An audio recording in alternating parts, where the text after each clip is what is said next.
right down into kind of where we are now and what we're seeing around us. Even in Sydney today, we've got smoke and we've got dust, which reminds us of what's going on in other places and around us right as we speak. Professor Lisa Gibbs from the University of Melbourne is going to talk about some key findings from her school-related bushfire research in the Australian context. Please welcome her. Thanks, Michael. I'm not able to sing for you today, but I definitely want to acknowledge that we can learn a lot from our First Nation healing country and healing community.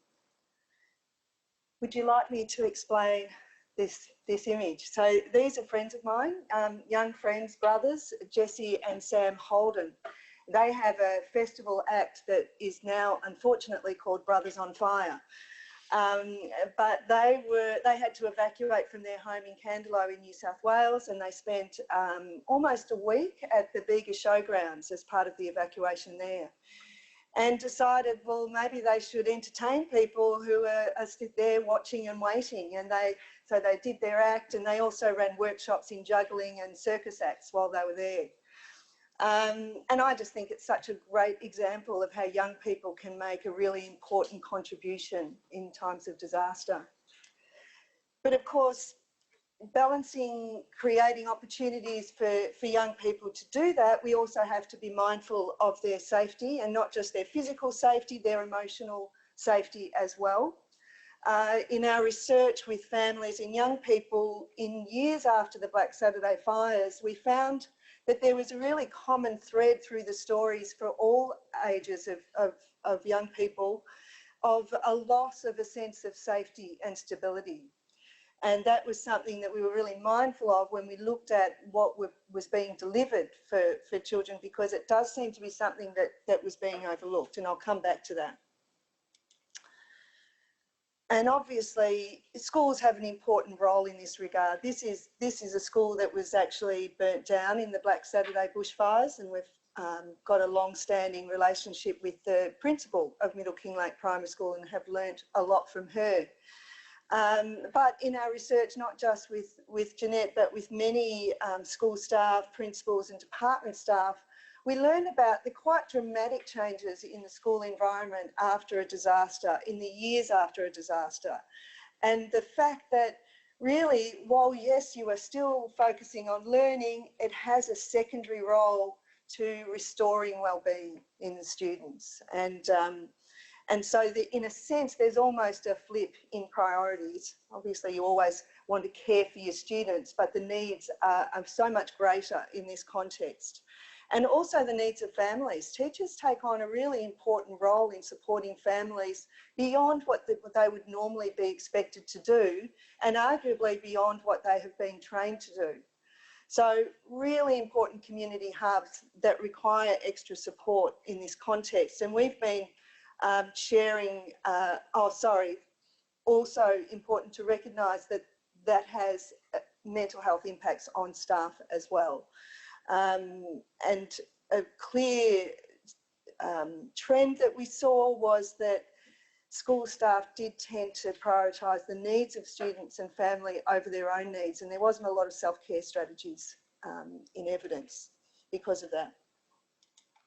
So we've been really recommending to anyone who will listen to us, including state and federal ministers, that before the students come back, for God's sake, have a day for the staff that gives them a chance to debrief, gives them a sense of what's to come and to collect their thoughts, be prepared, get advice on how to take things forward. We know a lot now. We know so much more than we did 10 years ago, so we can draw on evidence in that regard. We need to revisit that at key intervals because it's a really dynamic space and the issues keep changing. So give teachers that opportunity, not just teachers, all school staff, to get that extra support, and recognise that some will need individual counselling or other forms of support to meet their own needs. Often there's a wariness about seeking that help for various reasons, but including not wanting to be taken off the job. So we need to be flexible in how that support is provided. More feet on the ground.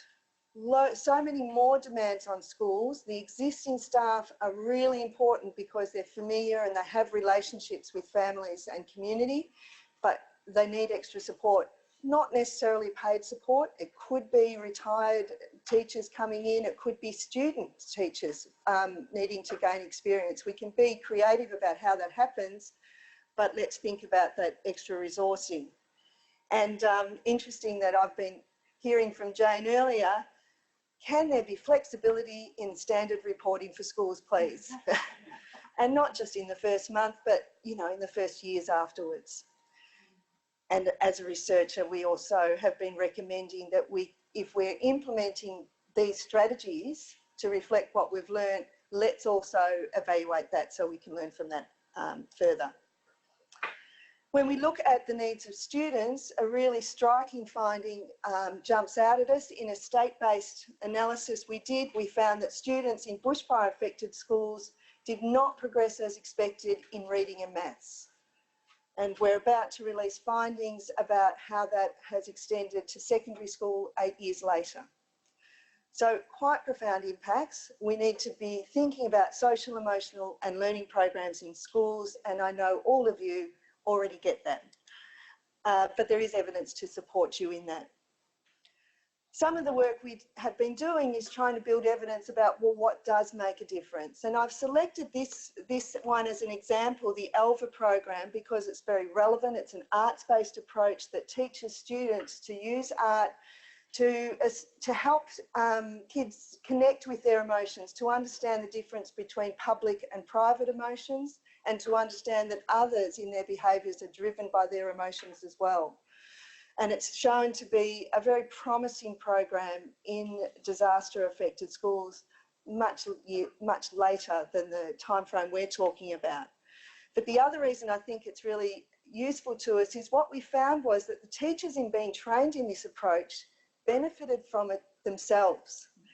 Remembering that they're tending to prioritise the needs of students and families, I think sometimes we need to think about support by stealth. Provide programs, engage the teachers in it as well. Yes, it's targeted for students, but let's make sure that there is opportunities for staff to experience it and benefit too. Just very briefly, we did an analysis of services delivered in community, so outside of the school context, funded by recovery funds, and we just mapped it to see what was just delivered over the 4 years after Black Saturday bushfires.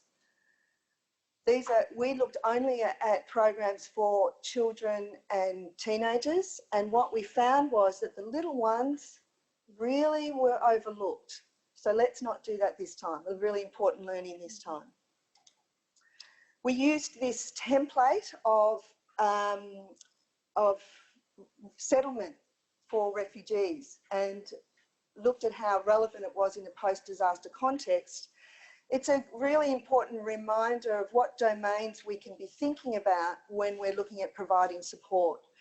Now, I just want to note that in this template, language and cultural knowledge, when we applied it to post-disaster services, we expanded that to include opportunities for creative expression. So that's the domain that we included arts-based programs in. And you can see that over the 4 years, this was the weighting, this was how the programs tended to play out across Victoria after the Black Saturday bushfires. The vast majority for mental health counselling. Education was out of school education activities, so things like homework clubs, mobile libraries, that sort of thing. A lot of stuff around youth groups, particularly for teenagers. But you can see there was some activity there around creative expression in that language and cultural knowledge domain. And so I think that tells us that we can learn from what's happened before, but a lot of scope to do more. And just noting how small the domain for safety and stability is. So that was a really overlooked area in recovery services and something that could perhaps be incorporated into creative arts programs. over the 4 years, most of the programs came in 2 and 3 years afterwards. So I think we can probably move a bit quicker this time. And I've been told to stop with an exclamation mark. So I just want to note that this research comes from a huge team of people and contributors. And our website, Beyond Bushfires, is a place to go if you want more information. Thank you.